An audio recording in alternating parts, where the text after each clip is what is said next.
D'abord, les accusés, ils ont précédé. Chacun a donné une version en tentant de se défendre. Et maintenant, la comparution de ces victimes, leur présentation, va confirmer ou infirmer et va aider le tribunal à la manifestation de la vérité. Ce procès de 28 septembre, des événements bien sûr du 28 septembre, c'est comme on appelle, c'est un coup de pub pour le pays parce que aujourd'hui tous les étudiants du droit dans le monde ont les yeux rivés sur la Guinée. Et voilà, pour mon introduction, je félicite voilà, le gouvernement d'avoir vraiment allé au bout de ce procès et voilà, d'entamer ce procès, je veux dire. Et quant à la comparution maintenant des victimes hein, à la barre de ce tribunal, je pense que c'est un moment clé de ce procès parce que tout simplement c'est comme on appelle le témoignage de ces victimes-là qui peut vraiment apporter de l'eau au moulin du tribunal parce que sans savoir, sans preuve tangible, les sentences ne peuvent tomber, la culpabilité ne peuvent être situées. C'est une fois de plus une occasion inouïe pour comme on appelle pour apporter lumière sur ce massacre, sur ces massacres d'ailleurs du 28 septembre, afin que les coupables soient vraiment sanctionnés, punis à la hauteur de leur forfaiture et les innocents soient enfin libérés et voilà, innocentés complètement dans cette affaire.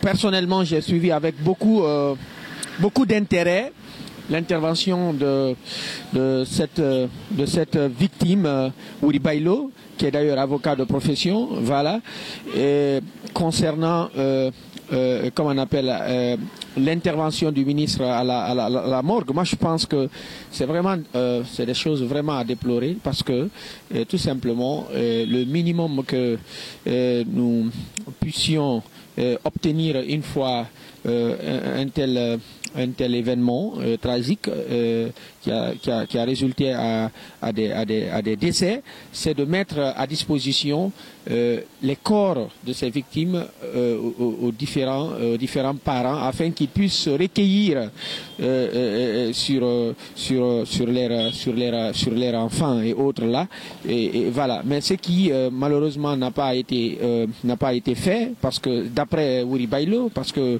jusqu'à date il n'a pas encore retrouvé le corps de son frère et voilà, il a dit à la barre que il a été vraiment ils ont été empêchés d'accéder au corps de leurs frères et sœurs et voilà, suite à l'intervention, suite à l'avènement du ministre d'alors de la santé et de l'hygiène publique, si je ne m'abuse, et voilà, donc qui certainement n'a pas donné l'ordre express certainement de ne pas donner accès, de ne pas laisser les parents y accéder au corps, mais il y a eu quand même résistance, il y a eu empêchement, et ça c'est une preuve éloquente autour certainement de cette défense prônée par Monsieur Kegboro et Monsieur Pivi en disant qu'ils n'ont jamais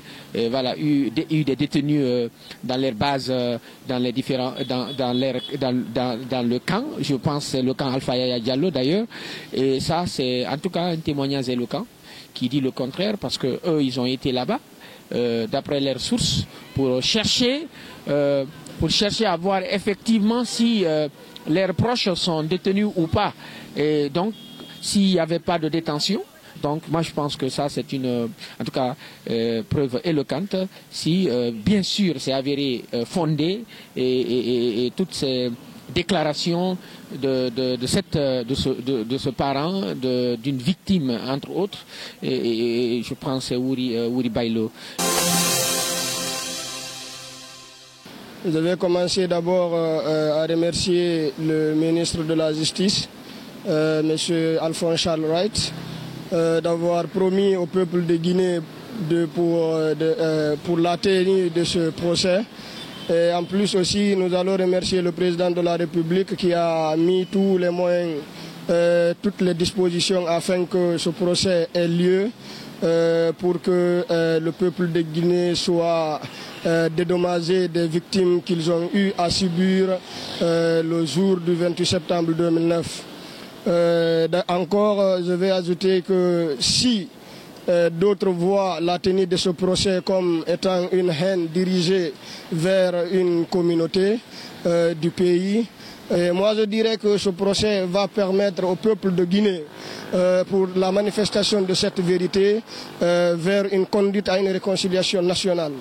Et deuxièmement, sur le plan africain, beaucoup de pays sont en train de suivre ce procès, tout en signalant au gouvernement de leur pays que rien n'est impossible, que s'ils veulent, ils peuvent mettre main à tous ceux qui commettent des crimes dans les pays africains. Parce que ce qui s'est produit le 28 septembre, seul en Guinée, on n'avait pu vivre cela.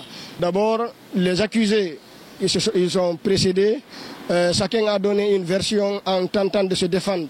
Et maintenant, la comparution de ces victimes, leur présentation, va confirmer ou infirmer et va aider le tribunal à la manifestation de la vérité. Parce qu'on a vu des gens comme les Blaise Goumou, les Tchéboro, les Toumba, il y a beaucoup de victimes que les gens ont vues sur le terrain du 28 septembre ce jour, et chacun a fait une déposition en sa faveur. Et maintenant, c'est les victimes qui va permettre et qui va aider le tribunal à faire la part des choses et savoir qui a fait ça et qui a fait ça.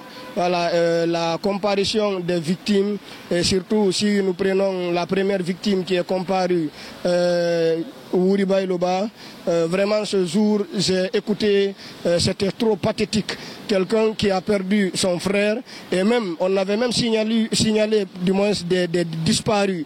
Et lui-même, il nous a fait comprendre que son frère a été tué là-bas, mais il n'a pas vu le corps. Cela d'abord donne, c'est que une vérité, c'est que cela démontre au tribunal que c'est bien vrai, il y a eu des morts, c'est bien vrai, il y a eu des tortures, mais c'est encore bien vrai qu'il y a eu des disparus, parce que lui, jusqu'à présent, il a demandé au tribunal de l'aider pour la manifestation de la vérité, de l'aider afin qu'il sache où exactement le corps de son frère a été inhumé, afin qu'il puisse faire des obligations théologiques sur son corps.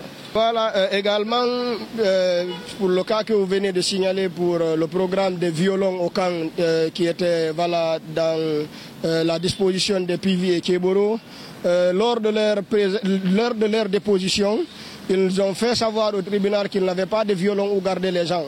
Mais avant que la première victime, Wuri Bailoba, ne passe, d'abord Blaise Goumou avait confirmé au tribunal qu'ils avaient des violons où il gardait des gens. Lui, il a contredit d'abord son patron Tchéboro.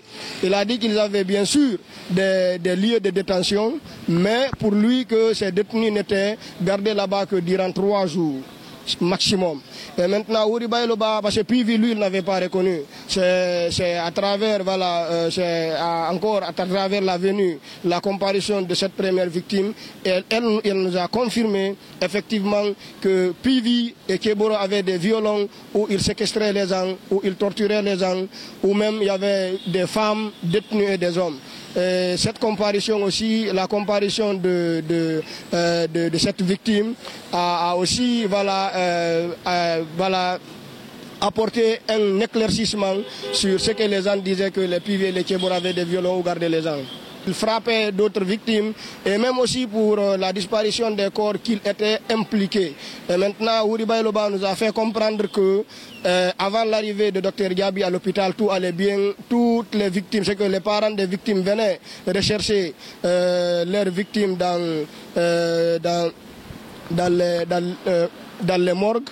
Mais c'est à l'arrivée du ministre de la Santé, Dr Diaby, c'est quand il est venu avec des bérets rouges, il les a empêchés, voilà, il les a fait quitter des lieux pour ne pas que ceux-ci entrent en possession au corps de leurs victimes.